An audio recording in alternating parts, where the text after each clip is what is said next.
యవ్వనం మొత్తం కూడా తనకంటే 15 సంవత్సరాల వయసు ఉన్నటువంటి ఖతీజాతో గడిపేశారు. ఇక ఆమె చనిపోయిన తర్వాత ప్రవక్త వారు బ్రతికున్నది కేవలం 9 లేదా 10 సంవత్సరాలు మాత్రమే.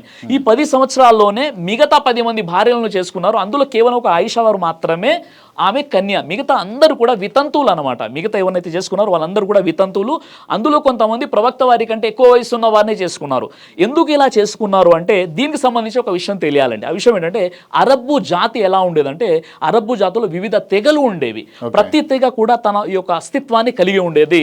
ఆ తర్వాత ఆ తెగలో ఉన్నటువంటి వారి కోసం ప్రాణాలు ఇవ్వడం కూడా సిద్ధంగా ఉండేదన్నమాట. చిన్న చిన్న విషయాలకు వాళ్ళు గొడవలు పెట్టుకుంటూ ఉండేవారు. అయితే ఒక తెగ మరొక తెగను కలపడానికి ప్రవక్త ముహమ్మద్ సల్లల్లాహు అలైహి వసల్లం వారు ఈ వివాహాలు చేసుకున్నారు. అది ఎలా అంటే అరబ్బు జాతిలో అల్లుడిని చాలా గౌరవప్రదంగా భావించేవారు.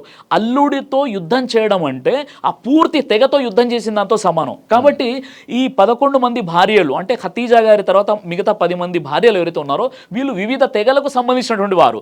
వాళ్ళను పెళ్లి చేసుకున్నారు. వాళ్ళేమో వితంతువులు మరియు ప్రవక్త వారి కంటే కొద్దిగా ఎక్కువ ఏజ్ కూడా ఉంది. అప్పటికే ప్రవక్త ముహమ్మద్ సల్లల్లాహు అలైహి వసల్లం వారు 53 సంవత్సరాలు అయిపోయాయి. అంటే లైంగిక కోరికల కోసం కామ కోరికల కోసం ప్రవక్త వారు వివాహం చేసుకోలేదు. ఒక వితంతువులకు ఒక మంచి గొప్ప అవకాశం ఇవ్వడానికి అని చేసుకున్నారు.